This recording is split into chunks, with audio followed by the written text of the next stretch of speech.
And so here we go. We get to start off this May 23rd. It's a Sunday, which means that this is my day that I'm doing twice. I'm going live twice at least. So here we go. And I'm excited about it. Anyway, it's so funny because part of who I am, how I process information is that everything we do is a decision. It's a decision. And so whether we are going to be happy or sad or glad or whatever, it is a decision. And what I choose is I choose to enjoy my life and to be happy and have a certain level of enthusiasm and excitement about it. So the fact that I get to come in here and the possibility that I even get a chance to talk to you is like, oh, just good. So good morning from this wonderful Cleveland, Ohio. I'm claiming that is wonderful too. This wonderful Cleveland, Ohio, right here in my home. I am blessing you and greeting you. I am here to talk to you today. I call this segment Morning Glory. And if you are watching for the very first time, welcome. If you are not, hey, welcome anyway. I'm happy to see you.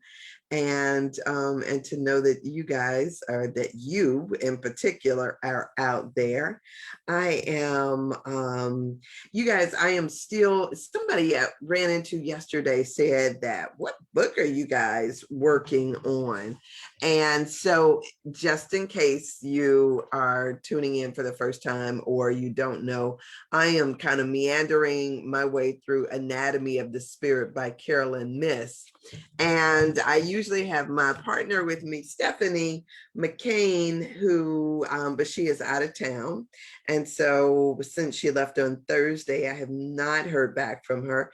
I'm sure that she will pop up at some point or another through the course of this, because this has been such an amazing blessing for whoever. I mean, if you are looking to just think about or to dive more deeply into your life, into the ways that you may be thinking, yeah. This is, I tell you, this book is an amazing book.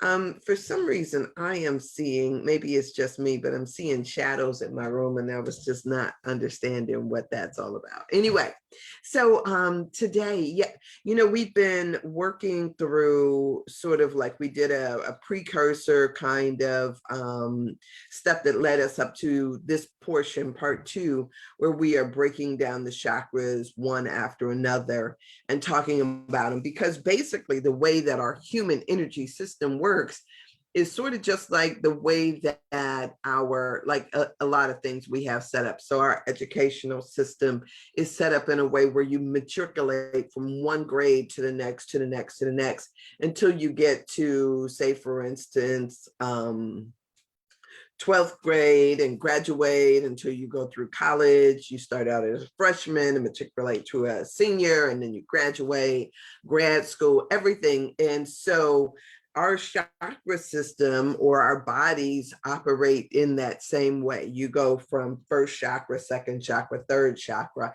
all the way up until you get to your crown chakra, which is like the highest level of enlightenment. It's almost like Maslow's hierarchy too. And so you have these base level needs until you get to this self-actualization need, or self-actualization level, where you're no longer thinking in terms of needs, but in spiritual evolution. The same is true with your chakra system. And so what we're doing is we break them down, or, Carolyn Myss has broken them down in her book. And because I had read this book so many times and thought that it was such a great teaching, that is what we are talking about here and now is matriculating our way through this system of chakras. And so at the base level, we are still at the root chakra, which I'm hoping to finish up today. But the root chakra is based on this notion, this idea that all is one. That when you are born, when any of us are born, we are born into a family, which is also, part of your tribe. And so when you think about family or tribe, you're thinking about into a system of thought that has already been established, that, that people participate in simply by virtue of them being in this structure, right? In, say, for instance, if you wanted to break it down, so I'm born in a country that sits in a country, and in that country is a state that I live in, Ohio. And within Ohio, I stay in a city called Cleveland. And within Cleveland, I live on the southeast side, which is known as Mount Pleasant. I went to a particular school, and that particular school has many people in it that are, people that were raised with the same kind of, value system, I guess you could say, that I did. And so, like, say, for instance, you consider yourself, most people do, as being born into the middle class. And so within that, there is like even a further subset, because when we first moved into Mount Pleasant, it was not predominantly Black, but because of white flight, it turned into being a Black city. And in this particular area, it had, all these people that were seeking, home ownership. And so folks started to move in, other people started to move out. And so within that, there is this kind of thing. It was really interesting to me because in elementary school, there was a girl who moved down the street from me. And she came from what we would have characterized as down the way. And it was a totally different area. So let's say, for instance, her family came to this area from a much rougher side of town, which we would have probably called the projects back. It probably still called the projects for some people, depending upon their age range. But she was very different. So when she came into our class, we immediately knew that she was going to be sort of like a ringleader, because for her, she came in, she had an older sister. Her older sister was, very different.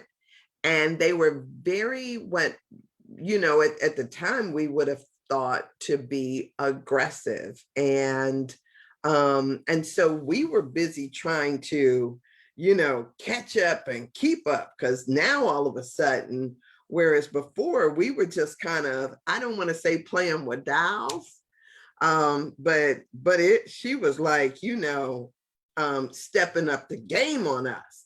And so, so coming in from another area, what for her was a normal thing, like, say, for instance, talking about sex or being interested in our bodies, or, there was a lot of things that she brought in that were not here prior to her introduction of those.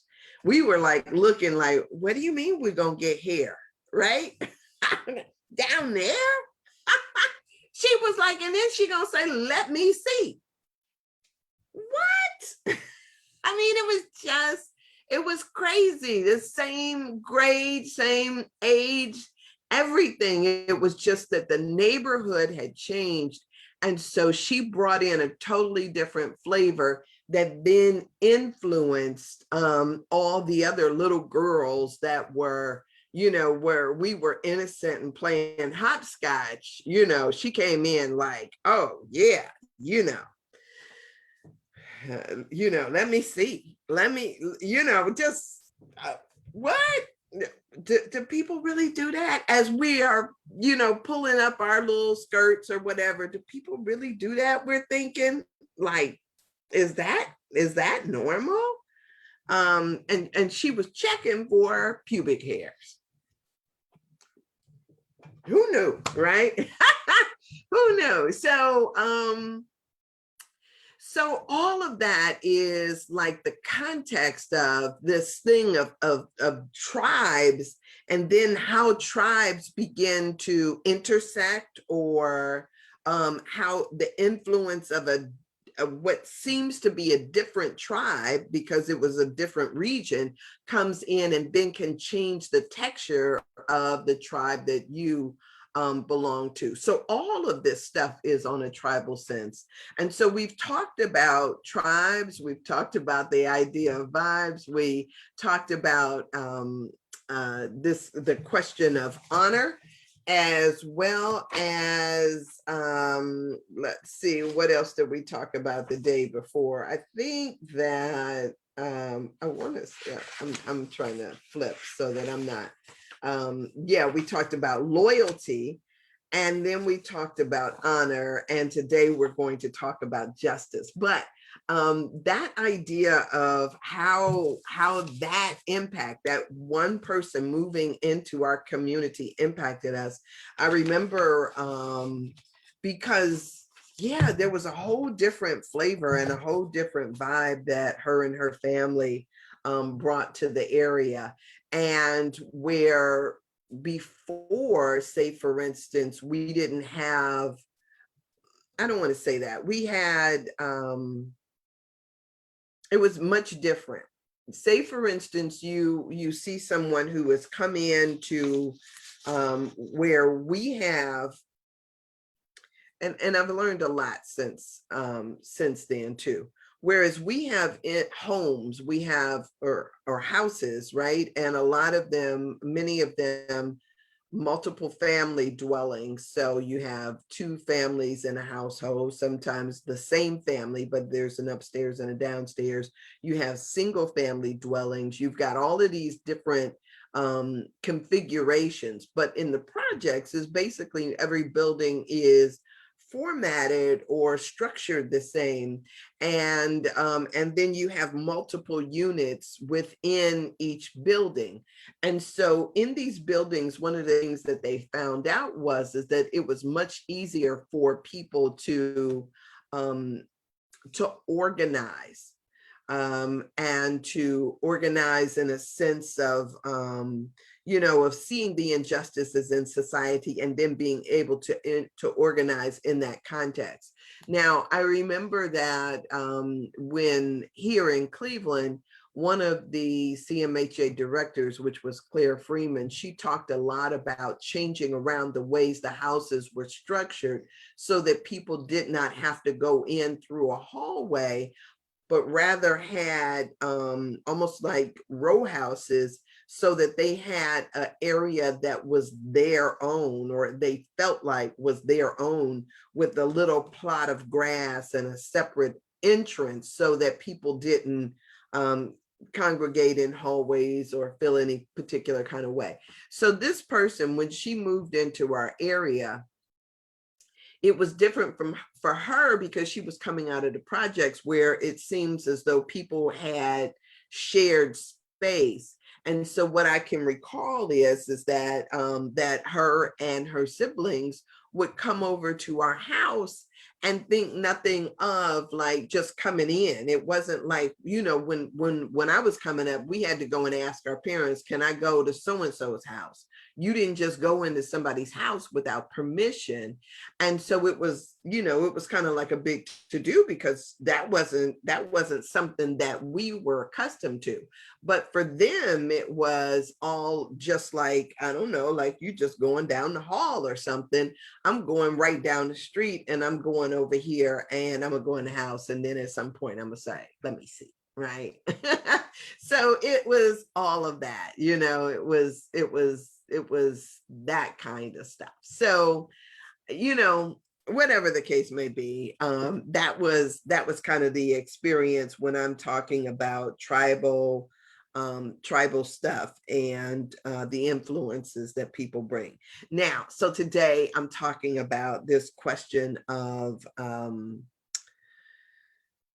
the question of justice. And, I want to introduce that particular thing. I'm sorry, I'm kind of trying to, it looks as though I'm having, I want to say, connectivity issues on this particular device. So I'm going to close that window out and pull up on the phone so that I can see. But I still need to have a window open in case somebody makes a comment. So I'm just trying to get situated over here. That's all. And hopefully that is not interrupting what I'm doing here very much. Anyway, all right, so here we are. I think I've got this pulled back up correctly. We'll see how it works. Yeah, we'll see how it works. Okay, so justice. Now, I don't know what so let me say first, I am so thankful and grateful. And I realize, I know, I trust that the words spoken here are filled with light, love, and wisdom of the highest. And that if anyone is seeking information or curious about information, that even without a particular special request, that is being now met.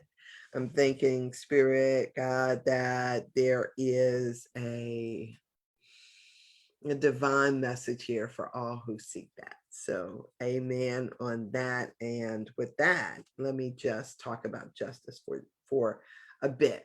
And as y'all can see, the sun is starting to stream in from the window, which is beautiful and wonderful.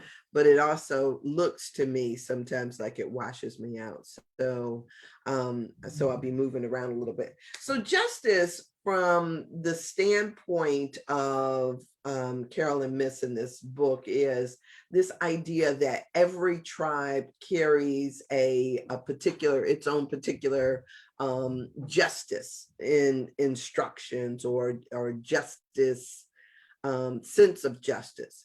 So, like, say for instance, here in our country, the rule has been that you are innocent until proven guilty. What we've experienced as Blacks in this country is that you are guilty until proven innocent. And so there is, for everyone, a context or a structure of belief surrounding what we call justice. So you might have learned an eye for an eye, a tooth for a tooth kind of justice. You may have learned something else as it relates to justice. I don't know what it is that your family has taught you, what your community, your neighborhood, your school has taught you. Some people will have the philosophy of turn the other cheek. Some people will have, there is a show that I have watched, that is called The Karate Kid. No, it's called Cobra Kai, something like that. It is based on The Karate Kid. And in there, the dojo, I forget what the dojo's name is, but their philosophy is strike first. And so for them, that is legitimate, or a legitimate claim in how they do and um, how they seek justice, or that their sense or concept of justice. If you think about it in what you were taught, you might have been taught, if somebody hits you, you hit them back. And if you don't, then you got hell to pay, because that was what your family structure may have been like. I don't know what it is that you've been told, but let me do hers here. She says, our tribes introduce us to the concept of justice, usually the law, an eye for an eye, or do unto others as you would have them do unto you, or the law of karma, what goes around comes around. Tribal justice maintains social order and can be summarized in this way. It is just to seek revenge for harmful actions that are without cause. It is just to do all that is necessary to protect oneself and one's family. It is just to assist other family members in actions of protection or vengeance. It is unjust to put any family member at risk for personal gain. It is unjust not to follow through on tribal commands. It is unjust to assist anyone whom the tribe recognizes as a threat. The injunction against bringing shame upon the family exerts an extreme controlling force over each member. So there is that sense of what it means to be just, or to have justice within the context of what she is talking about.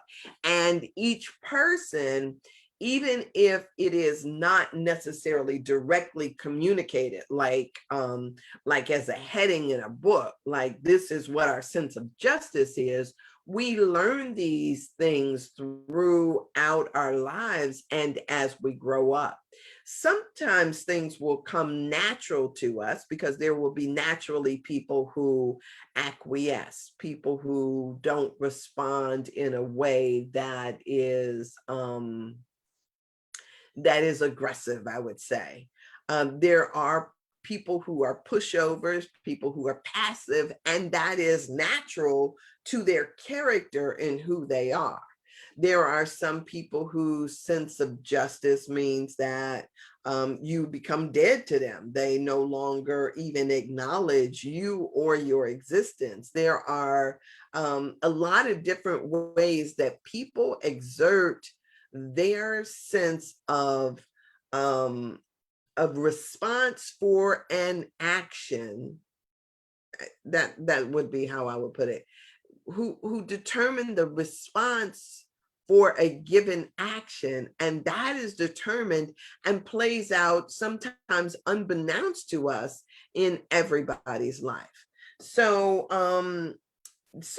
sometimes in the sense of a tribal thing, she says here, when a tribal member accomplishes something of value to others, the other members automatically take energy rewards from that. It's not unusual for a tribal member to live off the power of another tribe member who has earned a public reputation. So say, for instance, you know somebody, or somebody you know knows somebody who has made some accomplishments or some gains. I have constantly met people who play the name dropping game, as if to say that because this person comes from my tribe, then that gives me a leg up in the world. So say, for instance, there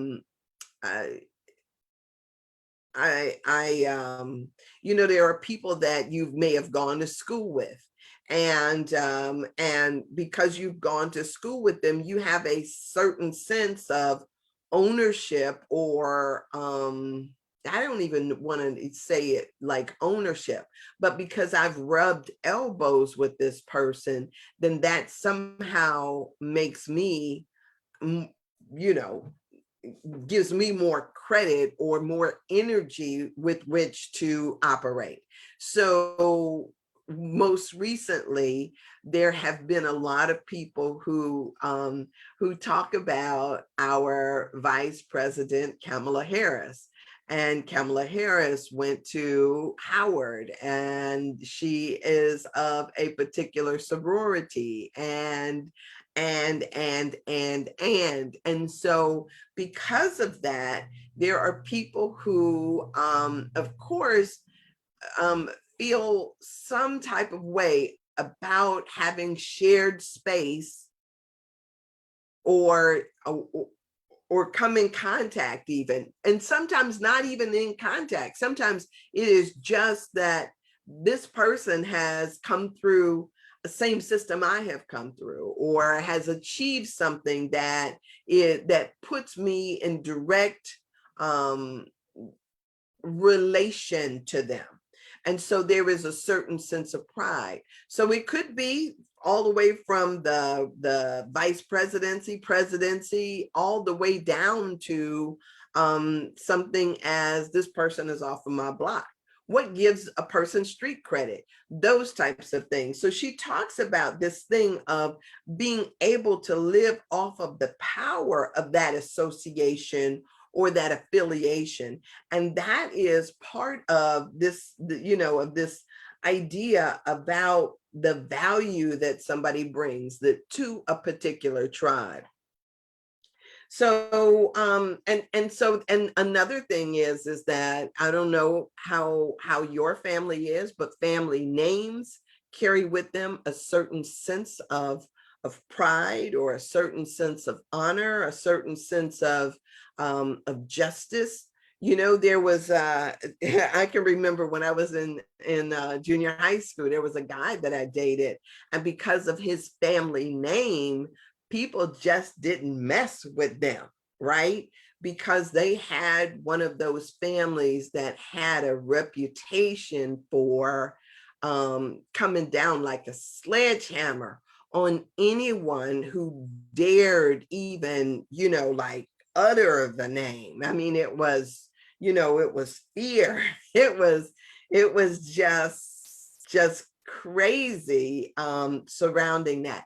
And so that there are that type of resonant energy that is part of people's experience. So you can have a positive energy around a name, an affiliation, or something like that. You can also have something that is negative. So say, for instance, you were related to Jeffrey Dahmer. That would have an impact on how a person feels about themselves, and how they flow their energy into the world.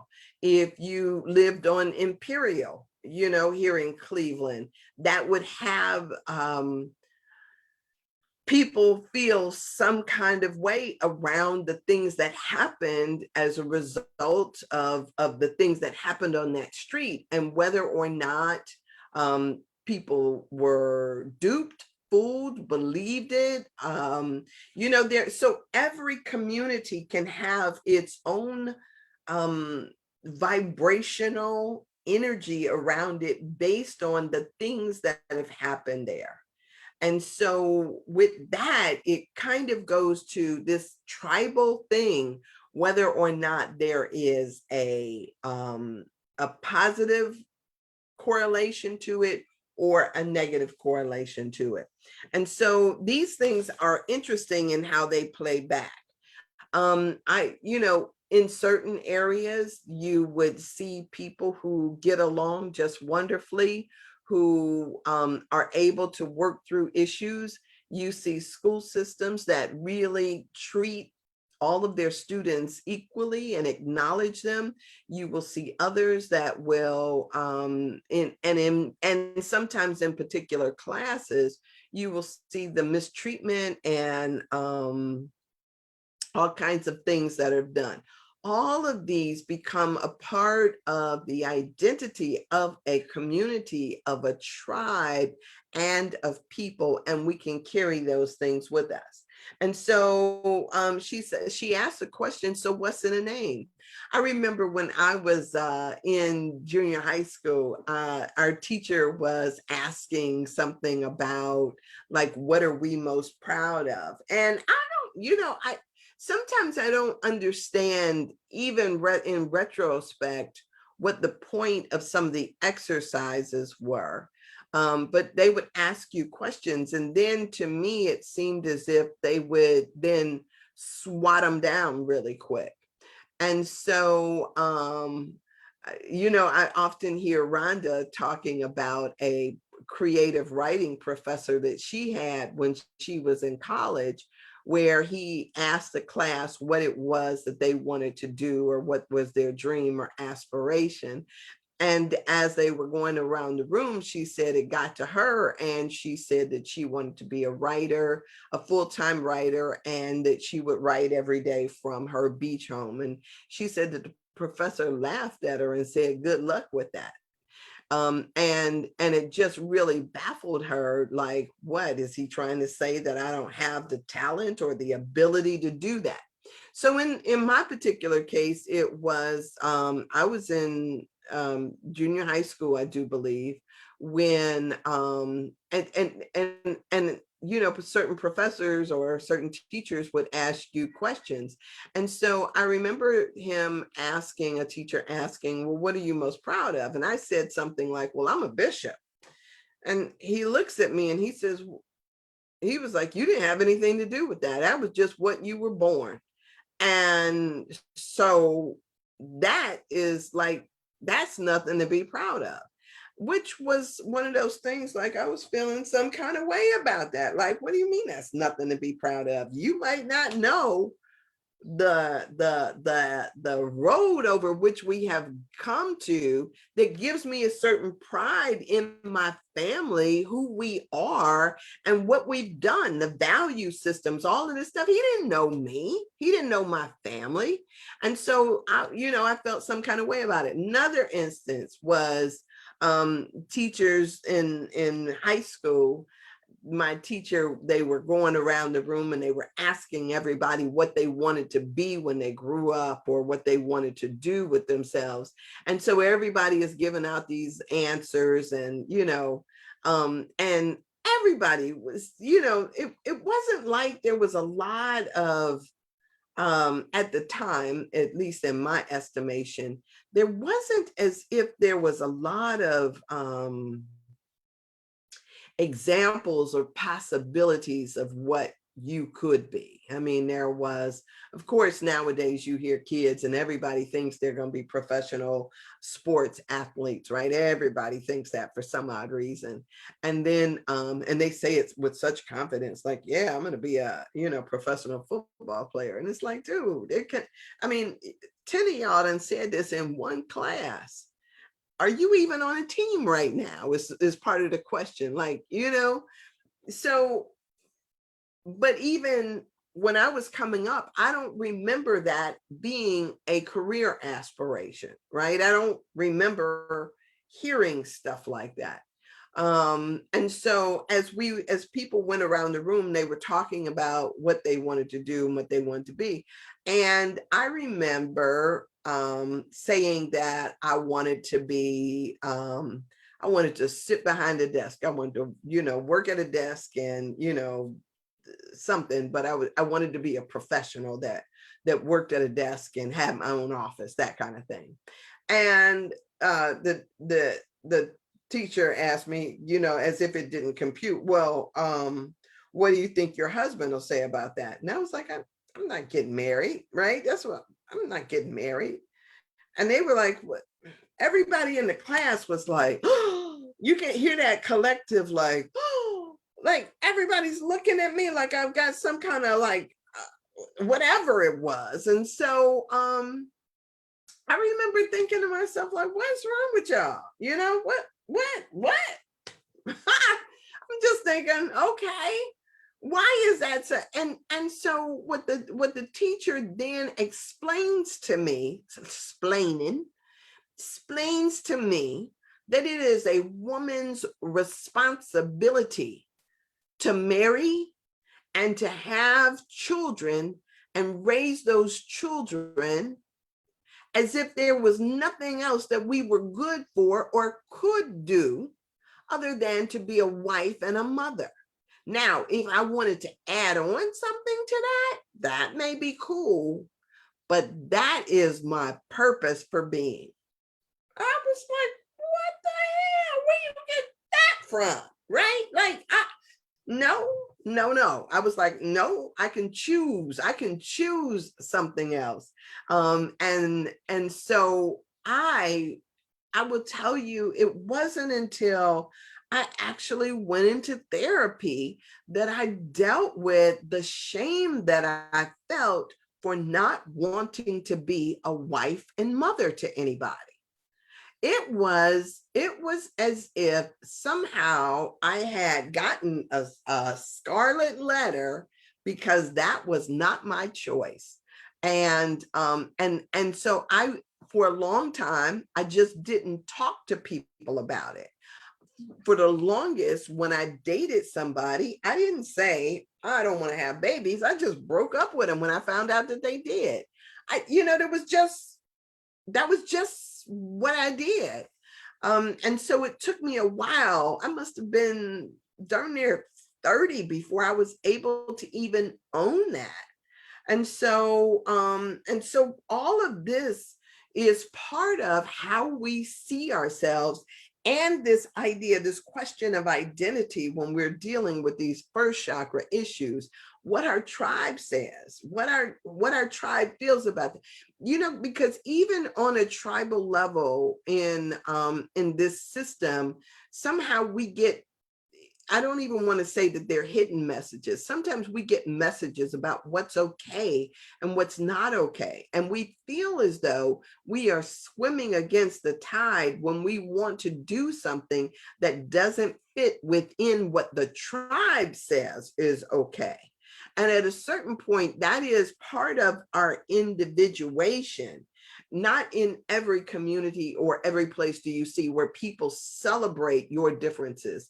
People did not, at one point, and I don't know at any point that a person's art was celebrated until after they were dead. I mean, when they're alive, it just seems like they were just frittering away their time, not doing anything of value.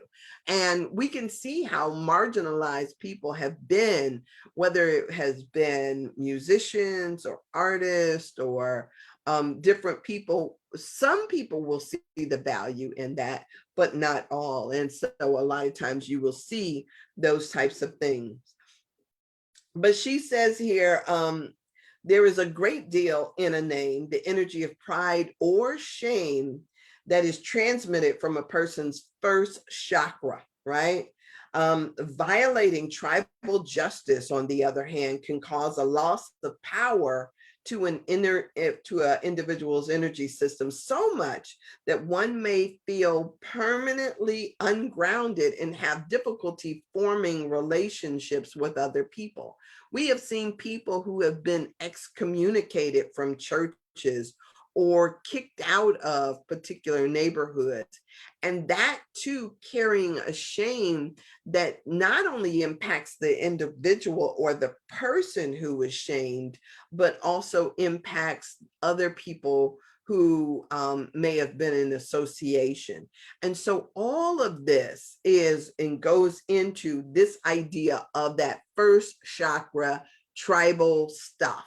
And so we can, and so a lot of this deals with that stuff.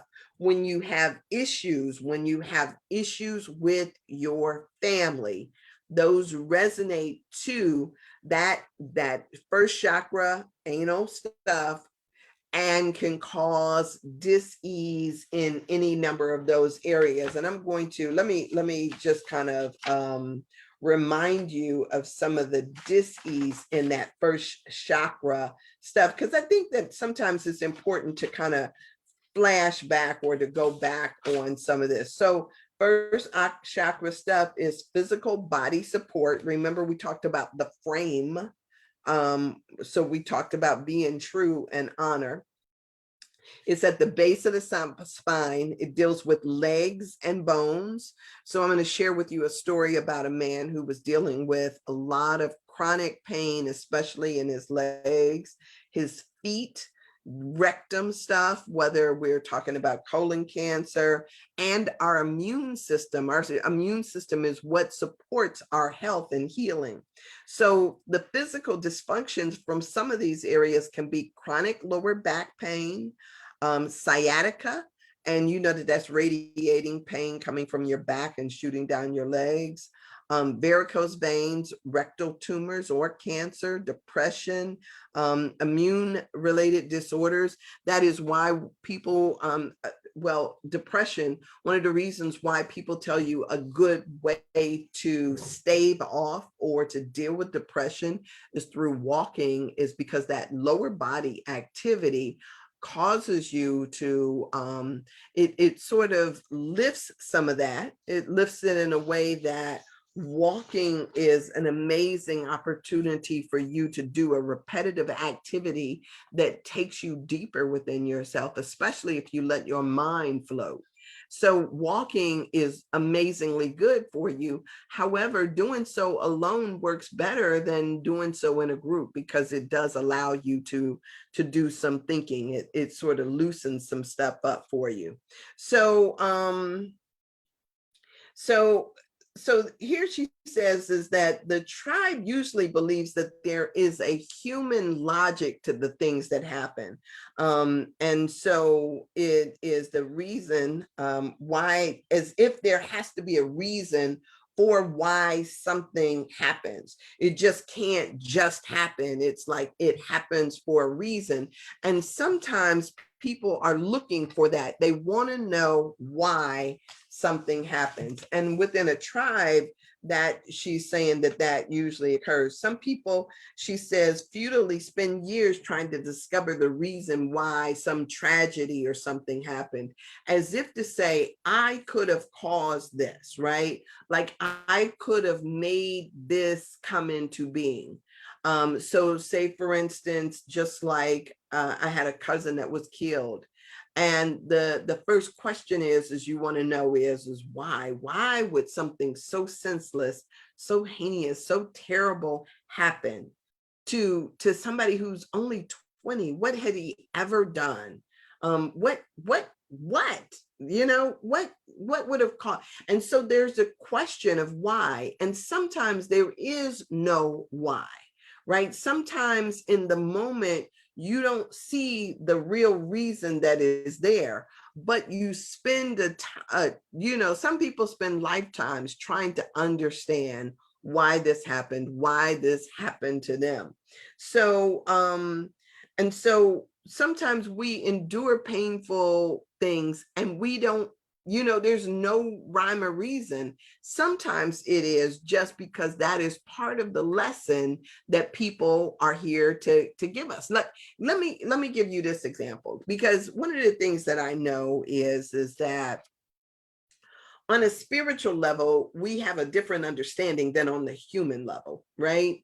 And sometimes spiritually, we don't know that our being, our souls have come here for a particular purpose. It could be like that my spirit and your spirit said at a certain point, you know what, we are going to come here into this life and we are going to help people to remember that all is love, or we are going to help people learn about the importance of forgiveness, or we will teach people that their value is not in money, that what's valuable about them is their soul. We could have picked any number of things out of a gazillion possible life lessons that we were here to demonstrate. But what we did is we made an arrangement that on May 23rd, 2021, we would come together, that we would meet up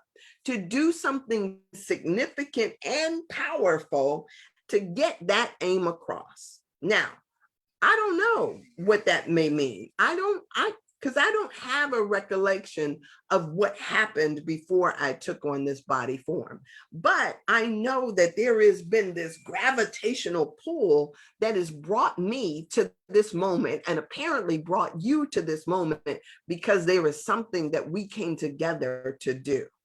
And so just because I don't understand it in the here and now doesn't mean that in the sweet by and by that I will not, or that it is not being accomplished in this moment. Sometimes there is something that is said that will trigger a particular event. Say, for instance, that death could have been a trigger that brings a family closer together or then tears it apart, or any number of things could come out of that. We don't always know right here and right now the significance behind it, but there is this ability for us to trust that just because we don't understand it, that there was a purpose and a plan, and that that is being carried out. So she says that people can walk around in a fog or in a place of disconnect because they can't understand the reasons why something happens. And sometimes the trying to understand on your own level is this kind of, she's not saying this, but it demonstrates that there is this inability to just have faith that there is a purpose and that purpose may be bigger than what you are able to understand or consider at the moment. So by thinking, she says, symbolically of this idea of baptism, one can find a spiritual passageway out of the trap of human justice and into the nature of divine reasoning, right? So if you can view our tribal circumstances as arranged to promote spiritual advancement, not physical comfort, we can consider painful events as being essential to our personal development rather than a punishment for our actions. So, which is what I was just basically saying, but she says it so much more eloquently, right? So if to some degree you look at the things that you are experiencing as part of that spiritual development, you lose the need to judge it as, God just don't like me because I got this pain in my legs, or because I've got something. Sometimes what we learn from people is how to endure without questioning. We learn how to just grin and bear it, how to survive given what we have, the context or the things that are available to us. Those are the types of things that we learn, to some extent, how to do and how to suffer in silence. And we see this demonstrated for us, and what we end up doing is emulating it. And so we have to choose for ourselves,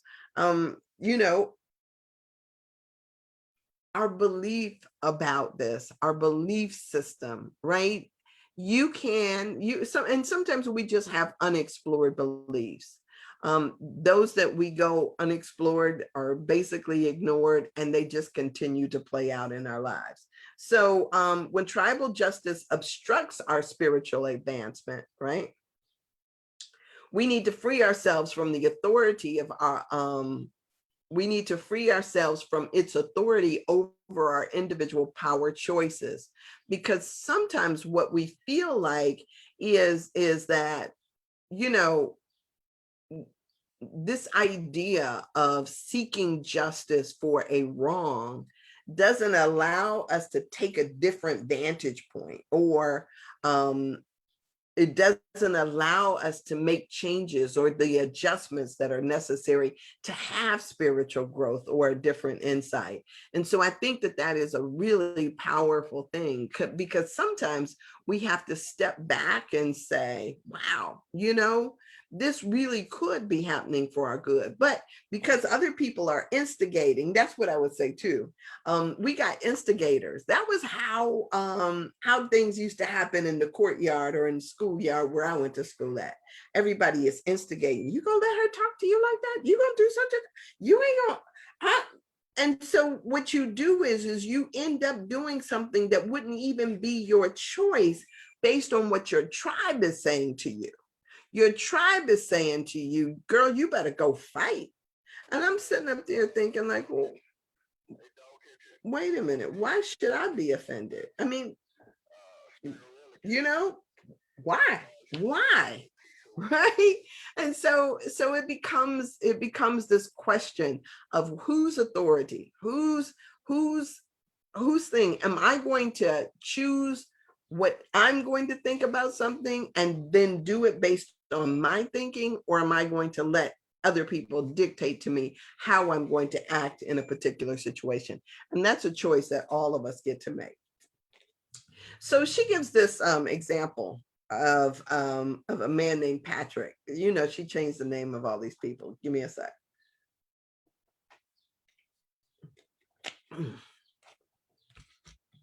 She changed the name of people, of course, when she gives these examples. But Patrick was a man who, and Patrick is such an easy name for this particular situation. But she tells the story of Patrick, and when he came in, she was talking about how charming he was, that he basically flirted with everybody. He just had such a good nature about him. And so, she kind of talked about how he was a paramedic, and, he just had one of those personalities that people just gravitated around him. And she says that he kind of walked with a limp, but I guess at the time she really didn't think anything of it, except for, he was from Northern Ireland, and he was just gregarious by nature. And then she said that one morning during her workshop, she met him for breakfast. And he kind of casually asked her, because I guess he didn't really think that she had the type of perspective that she did. He asked her, so your how much can you really tell, or how much can you see just from looking at a person? That was the question that he asked her. And so for her, that was like an invitation to actually read him and his energy. And so when she looked at him, she said, for some reason, I get the impression that you are in the military, like you are leading a double life, is the way she said it. On one hand, you're a paramedic on one level, and on the other, you are a military person. And she doesn't get the sensation that he was about defense, but rather attack. And she said it was like his whole disposition changed, as if he had been found out. And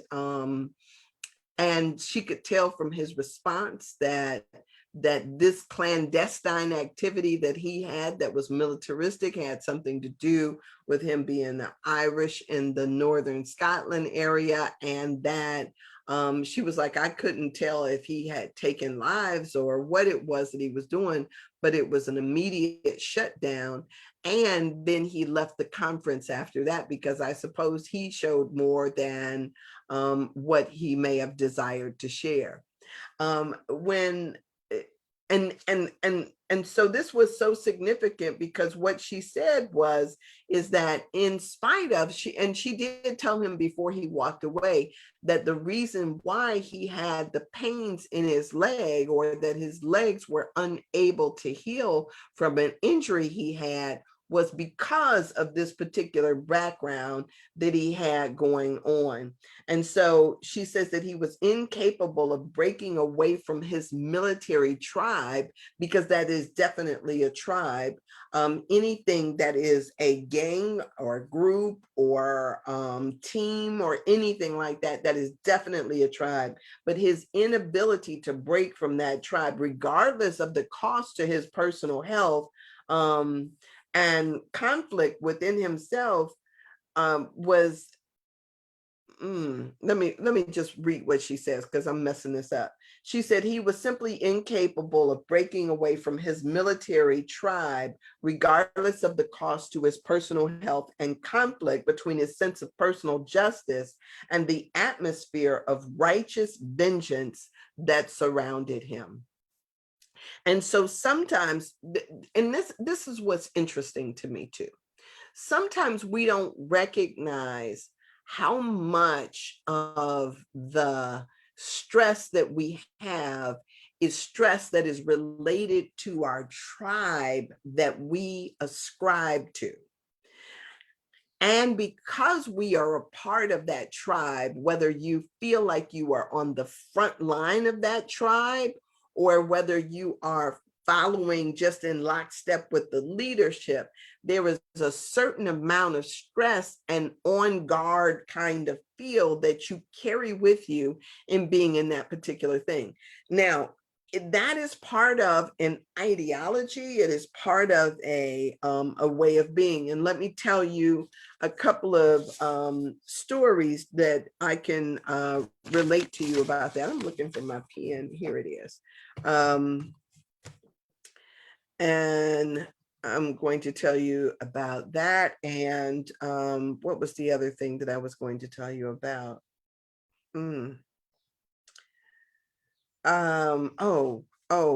So anger. Let me tell you a little bit about anger first before I get into this other thing. So what I know about anger is that anger is a visceral feel that we get in our body, and it causes contraction, right? When you get angry, you tighten your body, your muscles tense. And some people walk around in that level of alertness, sometimes because it's job related, other times because it's choice related or tribe related. And so, say for instance, you take on the persona of being a fighter for justice or a frontline worker for the struggle, whatever that may mean, that carries with it a added stress on your body. When I was in college, I went through a few different stages. I can remember the first stage of wanting to get off the merry-go-round. I wanted to, as I walked around and I saw people who act like buffoons, right? Because that's what you do in college. You act like buffoons. I remember thinking to myself that I didn't want to be associated or affiliated with buffoonery. And so there was a certain way that I carried myself and certain people that I just didn't interact with, because there was all the ways this buffoonery that was going on. Now, and I know that there will be some people who may view this that I have been to college with. I am not necessarily saying any names, but we had gangs of, and I use the term gangs loosely, but we have gangs of people who would do crazy, insidious stuff. Like, say, for instance, there was a group of guys who would go over to somebody's house and, say, for instance, first of the month, some people would get the food stamps or assistance, right? The money stuff. People go and they grocery shop, whatever, they put food in the freezer and everything. Guys would go over. I mean, this is buffoonery. They would go over your house, and while somebody distracts somebody, then out the other way, somebody is either tossing your food out the window or somehow raiding your refrigerator or your pantry, and then they go throw parties, right? And so now you got people trying to figure out, well, like, that may have been all the money that I had. How do we go and be in certain situations? I didn't let people come over my house, right? I there's a woman on here, a woman that is a friend of mine's from college that is on here, who had one of her friends that stole all her furniture out of her apartment. And she said, every time I see her, I'm gonna whoop her, her ass, right? That was her thing. She was like, every time I see her, she could be clear across the campus. If I get wind that she is anywhere close, that's what I'm gonna do. It was buffoonery of the highest that we would see going on, and it was right there on the campus. So I went through one segment of time where I was just totally against being affiliated with folks, because I just didn't want to be in that tribe. I didn't want to be in the mayhem of how things were. But then when I went overseas and I had the experience of, and I don't even remember who invited me now, but I had the experience of being in a demonstration for the first time, to walking in a demonstration. I went over, and while in Italy, I was asked to attend a march against racism in Florence. And so I got on a bus with a group of people, and I went to Florence to march in this demonstration. That, being in the midst of that and witnessing that, really changed how I saw everything. And when I came back to my country, when I came back here to the United States, I became president of Black United Students. And as president of Black United Students, I felt as if I was, what do I want to say? I felt as if I was the torchbearer for a group of people at the university, sometimes which could not speak for their own best interests. And so that had a heightened sense of awareness within me and my body and my framework. And I always felt as if I was angry and I was on guard and listening and discerning for any time there was some transgression. I was really trying to unpack and see at every instance where I needed to be alert and aware. But now, and that was a couple of years worth. I could tell you, I felt like I was carrying the weight of the world on my shoulder. It was intense. But then what happened was, and this is when I made a complete shift and a complete change. Then what happened was, is during the midst of that, that was when I had that dream that my mother was going to die. A few weeks later, I got a call, I want you and your brother to come home. We got to have a family meeting. I knew that something was happening. I go home, my mother announced that she has been diagnosed with cancer, everything full stop, right? I go back and I talk to our student advisor at the time, and I was like saying, hey, my mother, I'm crying in his office, and he says to me, he was like, this university was here before you got here. It'll be here when you get back. He was like, you only get one mother, so make your choice. And I left that day, came back to Cleveland to be what for me was going to be her primary point person when it dealt with this cancer. I was going to usher her through this. And so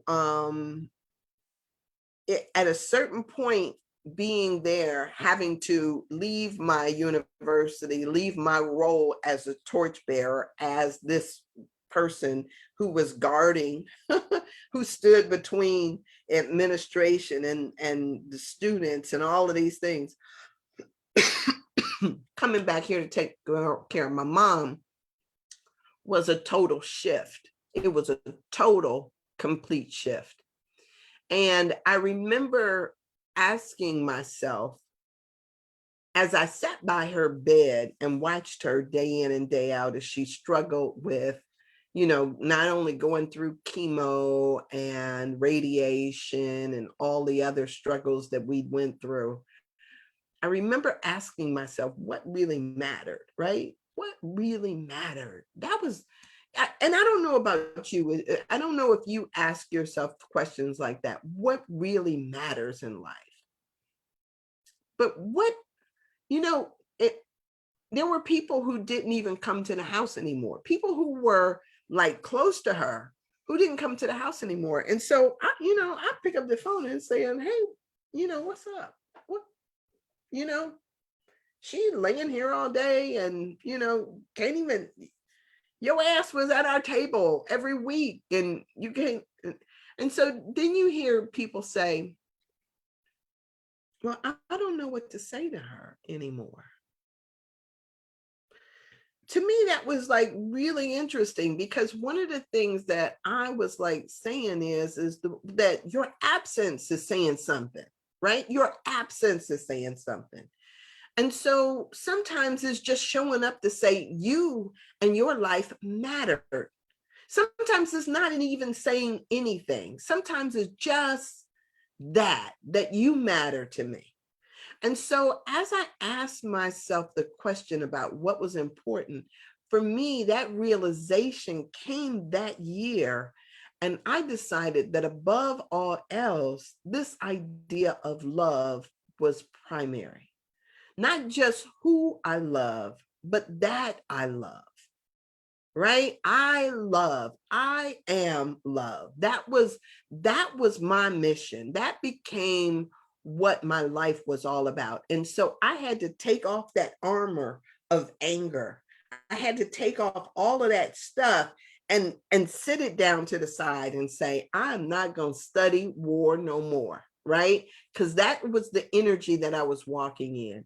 And I made that decision to make that shift. And I don't know if the universe did it for me by showing me something or putting me in this particular situation.